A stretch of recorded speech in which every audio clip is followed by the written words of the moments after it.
जय श्री राम। मोदी जी, गुजरात बेहतरीन प्रदर्शन का आपको इस ब्राह्मण को इनाम देना चाहिए ना। मैं गुजरात में कतारग्राम करंज दोनों में था। आप भी बोले थे पीएम होकर के, प्रधानमंत्री होकर के गुजरात बेहतरीन प्रदर्शन का इनाम मिलेगा। ब्राह्मण था वहाँ पर, कतारग्राम में था और करंज में भी। आप दोनों विपक्ष के गोपाल इटालिया अध्यक्ष उपाध्यक्ष दोनों को हराया, मगर आपने कुछ नहीं ब्राह्मण पर ध्यान दिया। भूपेंद्र पटेल के पास भी घाट लुंडिया में ब्राह्मण था, वो बोले थे सम्मान करेंगे, वो भी नहीं सम्मान किए। मैंने 3 बार आपका सचिवालय में गया, मगर आपने इस ब्राह्मण को नहीं अतु किए। तो आपको जो भी देखिए, आपने जो भी किया ठीक किया। मैंने 2014 से 2025 तक आपको जिताने में मदद किया। मैं मनोज तिवारी के कहने से 2014 में गया। मैं झारखंड जमशेदपुर का रहने वाला हूँ, मगर मनोज तिवारी के कहने से मैंने आपको वाराणसी से जिताया और मनोज तिवारी को दिल्ली से। लेकिन आप लोगों ने कोई सम्मान नहीं किया। सम्मान करना चाहिए ना। भूपेंद्र पटेल को मैंने बोला था कि कम से कम भोजन तो करा दो। देखिए, भूपेंद्र पटेल ने गुजरात सचिवालय में गया, मेरे को भोजन तक नहीं दिया। बताइए, इस ब्राह्मण को आपने कितना अपमानजनक किया है। अब आपको बिहार से ही सत्ता परिवर्तन की दिशा निश्चित हो रही है। मैं ब्राह्मण हूँ, मैंने सब कुछ ब्रह्मचर्य पालन करके आपको जिताने में, विश्व का लीडर बनाने में प्रयास किया। लेकिन मैं आपने धर्म को नहीं देखा, सनातन इतिहास को नहीं देखा, धर्म को देखा।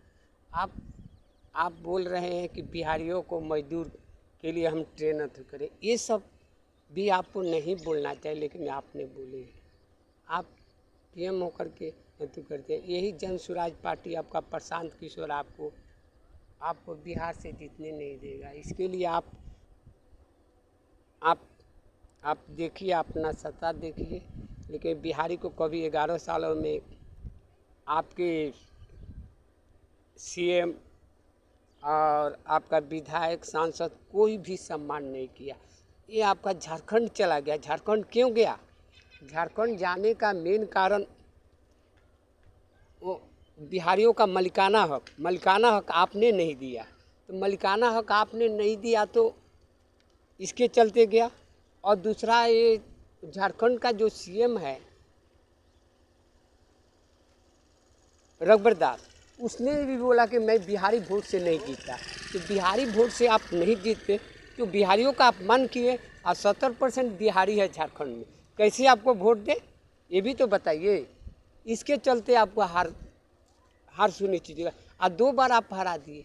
आपका राज्य सरकार 2100 रुपया देने के लिए तैयार होगा, लेकिन आपने केंद्र सरकार पीएम होकर के 2100 रुपया नहीं दिए। आप बोले कि हम चुनाव जीतने के बाद देंगे। इसके चलते पॉलिटिक्स में झारखंड 2 बार आपका हार सुनिश्चित हो गया। इस पर भी आपका सलाहकार कुछ भी नहीं काम करती है। ये बताइए, आपका सलाहकार कितना ये लोग को आप दे देते हैं कि विलासिता संबंधी जीवन जीने लगता है।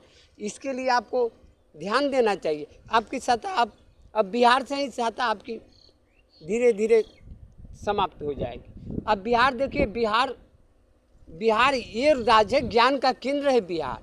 अब बिहार से ही ज्ञान की प्राप्ति होती है। बिहार से ही महात्मा गांधी को, करमचंद गांधी को गांधी बनाया गया। आपको बिहारिये से चलते आपको पीएम बनाया गया कि विश्व का लीडर बनेगा, सनातन का इतिहास बनाएंगे। लेकिन धर्म को आपने नहीं चुना, धन को चुना। आप में भौतिक ज्ञान ज़्यादा है, 70% भौतिक ज्ञान है, और आध्यात्मिक ज्ञान की आपका 20% 30%। इससे ऐसे कैसे होगा?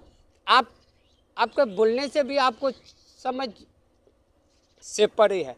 इसीलिए मैं ब्राह्मण, मैं क्या कर सकता हूँ।